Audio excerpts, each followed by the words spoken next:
Um único golpe da alabarda quebrou a lança nas mãos do chefe. O fato de que o chefe dos Homens Lagarto tinha sobrevivido a esse ataque até agora por si só já era digno de elogios. Ele deu um sorriso orgulhoso ao olhar para o Orc General. Hahaha, eu posso lutar com tudo o que eu quiser, mesmo sem uma arma. Nem toda a confiança do mundo seria capaz de convencer alguém nessa sala disso. Sua armadura já estava quebrada, com rachaduras óbvias em sua orgulhosa armadura de escamas. Sem mais nada para protegê-lo, o chefe estava a um passo da morte. Escutem! Ele gritou com toda a autoridade que podia reunir. Venham até mim, minha guarda. Protejam todas as mulheres e crianças que puderem. Eu me recuso a deixá-los desistir. Consigam-nos o máximo de tempo possível e aguardem a ajuda chegar. Chefe, esses reforços com que você conta podem nem existir. Não diga isso. Ele respondeu, advertindo o seu vice-general. Acreditem neles, mas não podemos abandonar a esperança nunca. Protejam o orgulho da raça dos Homens Lagarto até o final. O chefe não queria mostrar nenhum momento de fraqueza. Ele era o símbolo da força dos Homens Lagarto, sua esperança final. Para os Homens Lagarto que não tinham para onde fugir, eles não tinham nada para se apoiar, a não ser suas palavras.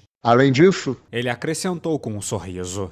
Desde que eu consiga derrotar esse inimigo, nós poderemos abrir um caminho por nós mesmos. Ele estava certo. Se eles pudessem derrotar o líder orc que bloqueava a saída, eles teriam literalmente um caminho para sobreviverem. Não havia desespero entre os guerreiros Homens Lagarto. Mesmo se seu chefe caísse, ele sabia que eles se levantariam e lutariam. Eles tinham aprendido isso ao longo dos anos, vendo-o apoiar o seu povo. Eles lutariam até o último homem, e desde que evacuassem o máximo de inocentes que pudessem, nenhuma vitória melhor poderia ser obtida. Eles tinham que encontrar uma conexão com o futuro, mas mesmo essa esperança foi esmagada diante do Orc General. Seu velho tolo, todas as falácias ridículas do mundo não te salvarão agora. Em um instante, a alabarda nas mãos do Orc General cortou o peito do chefe. Ele gritou e caiu, tossindo sangue enquanto atingia o chão. Então era assim que acabaria. As cavernas ecoaram com os gritos dos Homens Lagarto. O Orc General deu um passo à frente, visando aplicar o golpe final no chefe, apenas para ser parado por uma pequena equipe de lutadores. Eles os cortou ofendido com esse obstáculo e finalmente alcançou o corpo do chefe. Você lutou bem para um homem lagarto. Sua coragem nos prova que você servirá bem como nossa carne e nosso sangue. Quando você morrer, morrerá aproveitando a honra de se tornar parte de nós. O general apontou a lâmina de sua alabarda para o pescoço do chefe, e então a levantou e finalmente... Eu preferia que você não fizesse isso. Nós temos um compromisso com o chefe. Ele foi parado pela voz de alguém que apareceu na sua frente, e naquele momento, a chegada de Souei mudou completamente o destino da raça dos Homens Lagarto. Souei deu um sorriso fraco. Ele sentia de verdade que havia servido bem o seu mestre. Para ele, isso era algo que Benimaru nunca conseguiria fazer, sendo ele filho do rei do passado ou não. Os dois tinham sido rivais desde sua infância, e mais cedo ou mais tarde, Souei teria que se tornar o seu leal subordinado, servindo ao Lorde que assumiria a liderança de toda a raça dos ogros. Mas isso tudo era passado agora. Ele tinha um novo mestre, Rimuru, e esse pensamento o agradava. Os ogros tinham desfrutado de uma longa era de paz, sem perturbação por qualquer tipo de conflito. Para eles, os monstros da floresta estavam longe de serem desafiadores o suficiente, e ultimamente eles nem tinham havido que lidar com dragões menores furiosos aparecendo, o que era algo bom, e Souei sabia disso, mas ele não podia negar que queria fazer um uso completo de todas as habilidades que tinham sido marteladas nele. Mas então, o seu vilarejo foi atacado por orques e ele amaldiçoou sua fraqueza naquele dia. Ele tinha assumido que o seu fim chegaria rapidamente depois disso. Eles estavam sem rumo, incapazes de vingar seus amigos e famílias. Mas agora ele estava feliz e agradecido por sua felicidade. Sob o seu novo mestre, ele tinha recebido uma chance de se vingar. Ele nunca deixaria o seu orgulho baixar sua guarda. Aquela única derrota tinha lhe ensinado muito. Junto a essas memórias humilhantes, ele tinha gravado em seu coração exatamente o quão tolo ele tinha sido o tempo todo. Ele havia polido suas artes para melhor servir seu mestre, eliminado seus inimigos e afiado tudo o que ele tinha dentro dele. Nada o trazia mais satisfação do que ter ordens para seguir, e agora Souei estava pronto para executá-las fielmente. Ao olhar para o homem silencioso diante dele, o chefe o reconheceu como o monstro que tinha encontrado com ele mais cedo, o membro de alto nível dos nascidos da magia que se chamava Souei e aquele que tinha oferecido uma aliança a eles. Ele veio por mim, mas nós nem formalizamos a aliança ainda. Dúvidas e perguntas turbilhavam em sua mente. No entanto, o chefe, que estava perto do fim de sua vida, pouco podia fazer em relação a elas. Ele tentou falar, limpando o sangue de sua garganta. Souei, dono, você veio por mim? Depois de nós avançarmos ignorando o seu aviso pela minha vida, por favor, ajude os homens lagarto. Ele fez o possível para confiar o futuro de seu povo a Souei antes de seu inevitável falecimento. Mas agora viu uma outra figura lá, uma que ele não reconheceu até que ela falou. Pai, beba isso! Um recipiente com água verde foi colocado em sua boca. No momento em que ele sentiu o líquido passando por entre suas presas, suas feridas horrendas magicamente desapareceram como se nunca tivessem estado lá. Em um instante, ele estava com sua saúde perfeita de volta, como se suas feridas mortais nunca tivessem estado lá. Mas o quê? O chefe deu um pulo, visivelmente em um estado de choque. O meu aciso? O que quer dizer com isso? Bem, não importa. Eu quero que você espere aqui até o dia marcado chegar. E tente ser cuidadoso. Nem meu mestre nem eu gostaríamos se você morresse. Sua voz fria e estranhamente calma parecia extremamente deslocada nesse lugar e situação. Ele estava dizendo que manteria sua promessa sobre a aliança, mas e quanto a tudo o que aconteceu? Não é hora de discutirmos isso. Os orques estão... Ele então percebeu que algo estava errado. O orque general, ainda com a alabarda levantada, tinha parado de se mover. Seu rosto tinha um tom estranho vermelho escuro e seus músculos pareciam ter se inchado enquanto ele concentrava toda a sua força no próximo golpe. Isso é... O que é isso? Não se preocupe, eu os parei por enquanto. A resposta de Souei deixou a situação clara para o chefe, mas o que isso significava? Ele deu a Souei um olhar arregalado. Ele percebeu que esse orque general, que o tinha dominado completamente na batalha anterior, agora estava completamente desamparado diante desse enviado. O que você fez? Ele perguntou. É uma pena, no entanto. Souei comentou alegremente enquanto olhava para o orque paralisado. Eu o tinha capturado e esperava torturá-lo para ele ser de algum uso para o Rimuru-sama, mas parece que ele está compartilhando informações com alguma fonte externa. Eu acho que vou ter que matá-lo, então. Para Souei, que era um tipo de negociante de informações, ter dados vazados para o inimigo feria profundamente o seu orgulho. É por isso que ele sempre tomava o máximo de cuidado ao observar o inimigo. Uma luz azul agora brilhava em seus olhos, detectando mudanças minúsculas nas magículas da atmosfera. Isso indicava que ele estava usando uma habilidade chamada de olhos de observação, uma de suas habilidades extras e uma habilidade que mostrava que o orque general estava transmitindo o que ele via para a outra pessoa,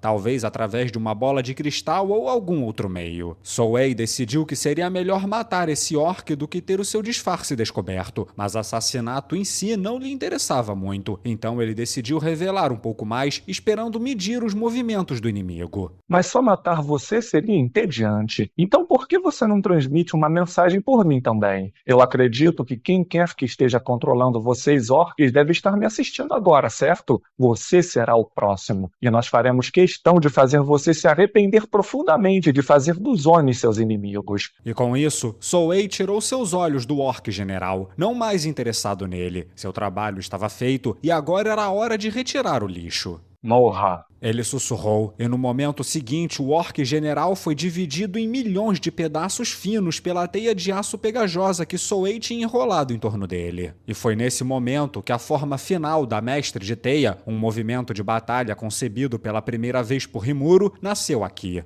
O chefe assistiu, atordoado e sem palavras. Ele tentou não pensar muito enquanto processava o que tinha acabado de ouvir, e então ele se virou para Souei sem se importar em limpar o suor de sua testa. Oni? Ele é um dos Onis? Ele o encarou como se estivesse olhando para algo que sua mente se recusava a acreditar, e então ele se lembrou do poder que ele tinha mostrado um momento atrás. Agora tudo fazia sentido. Eu devia ter imaginado. Ele é uma lenda, assim como o Orc Lord, o próximo nível dos ogros. Onis eram as formas evoluídas dos ogros, que já eram habitantes de alto nível na floresta. Então fazia sentido que a força que ele exibia era semelhante à de um nascido da magia de alto nível, muito além do rank A e difícil de acreditar. Poucos entre os nascidos da magia chegavam a esse ponto. Mas uma coisa que Souei disse ressoou na mente do chefe. Ele tinha dito Onis, no plural, então havia mais deles? Esse pensamento o fez ter um arrepio na espinha. Minha decisão de aceitar essa aliança foi a menor que eu já tomei em minha vida. O chefe pensou e então afundou no chão. Ele tinha certeza disso agora. Se os Onis o estavam ajudando, os Homens Lagarto absolutamente poderiam ser salvos. Apesar de ter um orc general derrotado em um piscar de olhos, os soldados orcs não demonstraram nenhum sinal de pânico. A batalha continuou em um ritmo frenético, enquanto a chefe da guarda utilizava as poções de recuperação que Souei lhe deu para cuidar dos feridos. Souei olhou entediado para as hordas dos orcs.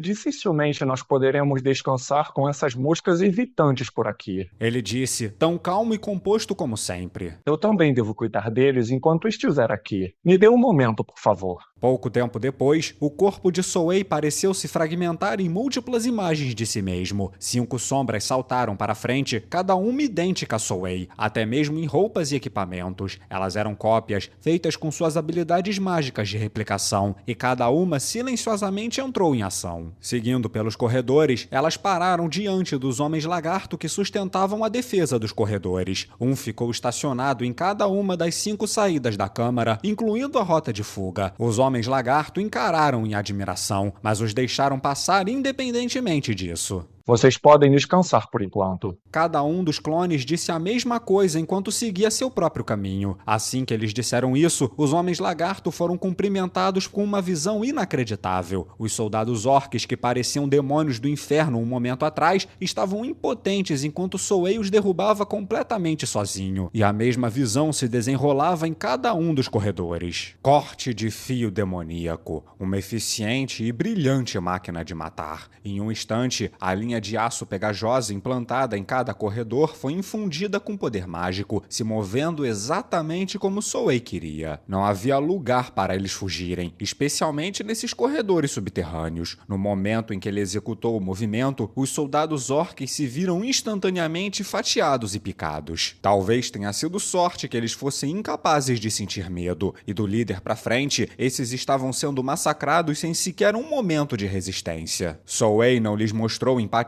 nem piedade, nem mesmo por um segundo, massacrando os orcs como um caçador ceifando a vida de presas pegas em sua armadilha. Os orcs na retaguarda se deleitavam com os pedaços dos orcs cortados pela rede de cordas, mas então se viram mortos no momento seguinte. Os corredores eram uma massa sinuosa de passagens e agora eles eram o domínio de Souei. Ele tinha os seus fios dispostos de várias formas e poderia alterar suas localizações a qualquer momento. Para ele, os orcs eram simplesmente pragas incômodas que precisavam ser exterminadas, frágeis demais para serem considerados inimigos. Seus replicantes seguiram suas ordens silenciosamente e eficientemente enquanto realizavam o massacre. Os Homens Lagarto estavam muito chocados para dizer qualquer coisa. A cena diante deles se repetia de novo, os enchendo de admiração e medo. Essa era uma força de uma dimensão completamente diferente, obra de uma pessoa cujo poder superava tudo que eles podiam imaginar. Souei então pensou que seus replicantes podiam cuidar das coisas sozinhos. Ele deixou sua 6ª cópia lá como um ponto de contato só por precaução e então começou a se mover novamente, sem ser detectado por ninguém. Ele estava voltando para Rimuro, seu mestre, procurando uma nova missão para si mesmo depois de lidar com os orcs. Enquanto isso, no outro lado do campo de batalha, depois que Gobita e Ranga partiram, Benimaru pensou em silêncio por um momento. Todos vocês conseguem usar o movimento das sombras? Ele sabia que os lobos da tempestade do clã de Ranga podiam usá-lo, mas e seus parceiros nesse campo de batalha? Sozinhos igual o Gobita faz, não. Um dos montadores que ostentava um tapa-olho respondeu. Mas se nós estivermos com os nossos parceiros, podemos sim.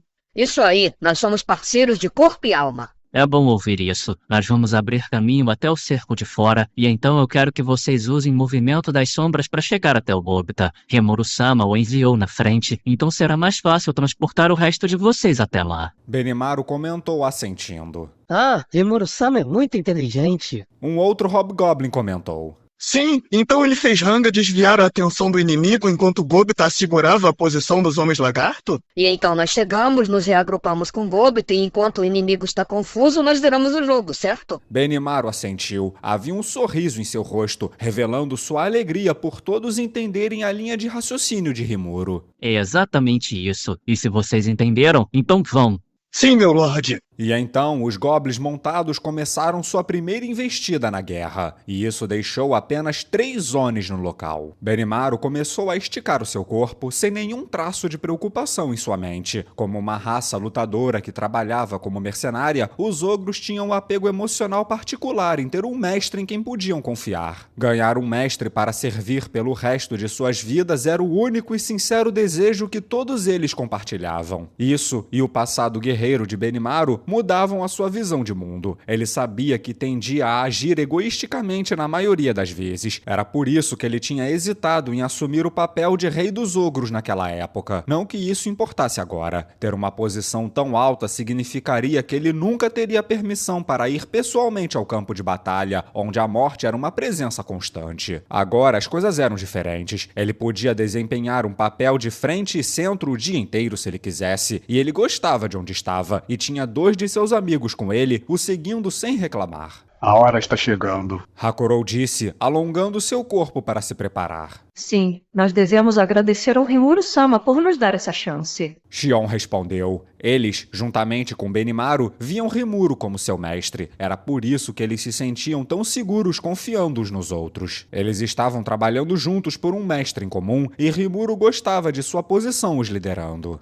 Muito bem, devemos começar então a primeira batalha na gloriosa vitória que ofereceremos a Rimuru-sama? Os ogros assentiram às palavras de Benimaru e instantaneamente os 3 decolaram em alta velocidade para a frente. Eles correram entre árvores e gramas exuberantes, quase voando pelo chão. O cheiro de água ficava mais e mais forte em suas narinas até que eles chegaram nos pântanos em um piscar de olhos, esmagando as hordas de orques no perímetro externo sem nem diminuir a velocidade, nem por um instante. Uma explosão de energia disparou da espada pesada de Shion. Os soldados orques agrupados na frente dela foram surpreendidos antes que percebessem o que tinha acontecido e o ataque sinalizou o início da batalha. Fracos. Essa foi a primeira impressão de Benimaru em relação aos orques. Ele não tinha que se preocupar em levantar sequer um dedo enquanto Shion e Hakurou cortavam todos aqueles tolos o suficiente para se aproximar. Para Benimaru, no entanto, isso não era divertido. Seus 2 compatriotas eram mestres em combate corpo a corpo. Shion também tinha a arte conhecida como canhão ogro, que a permitia liberar energia pura da ponta de sua espada. Do ponto de vista aéreo, Hakurou trabalhava em pequenos pontos de atividade enquanto Shion disparava linhas de raios letais de longe. Não havia espaço para Benimaru fazer mais qualquer coisa aqui. Tudo bem, vocês porcos parados aí na minha frente. É melhor correrem por suas vidas. Se fizerem isso, eu os pouparei. No entanto, nenhum dos orques recuou. Ele podia ouvir gritos e xingamentos direcionados a ele vindo dos orques, enquanto eles se aproximavam dos ogros ainda mais furiosos do que antes. Muito bem, preparem-se para morrer então. Percebendo que seus inimigos não tinham nenhuma intenção de fugir, Benimaru descontraidamente moveu sua mão para a frente. Uma esfera negra de chamas surgiu acima dela, se expandindo para cerca de 1 metro de diâmetro antes dele lançá-la. Percebendo o perigo, os soldados orques tomaram uma ação evasiva, mas eles já estavam muito atrasados. A bola de fogo continuou a se expandir e acelerar, mais rápida do que um furacão, e os orques eram simplesmente lentos demais para fugir dela. Todos que a esfera de chamas tocava eram incinerados instantaneamente, sem deixar nem mesmo cinzas para trás. Mas não era isso que tornava essa bola de fogo negra tão aterrorizante. Alguns segundos depois, ao alcançar um grande grupo de orques em sua frente, a chama liberou toda a energia que ela tinha armazenado. E então uma área de 100 metros de diâmetro foi subitamente encoberta por uma cúpula de preto puro, centralizada em torno da bola de fogo. E então houve um poderoso estrondo, baixo, mas alto o suficiente suficiente para congelar todo o campo de batalha e o sangue de todos presentes nele. Toda a área agora estava quieta, desprovida dos sons de guerra que a dominavam há apenas um momento atrás. Isso eram as chamas do inferno, um ataque incendiário que dominava o campo de batalha como nada fez antes ou depois. Em sua evolução, Benimaru tinha obtido as habilidades extras manipulação das chamas, chamas negras e barreira à distância. Combiná-las com suas próprias habilidades místicas levou a essa criação, uma habilidade original exclusiva dele. Em poucos segundos, a cúpula desapareceu, deixando apenas terra carbonizada para trás. A água do pântano na área afetada tinha evaporado e o próprio solo abaixo dela tinha se tornado vidro por causa do calor. A transformação foi severa e as várias centenas de orques que estavam abaixo daquela cúpula agora eram coisa do passado, sem nunca nem saber o que tinha os atingido. E isso tudo aconteceu dentro de 1 minuto desde o primeiro lampejo de chamas da mão de Benimaru. Essa era a resposta que Benimaru tinha para essa guerra. A evolução tinha o transformado em um aterrorizante nascido da magia,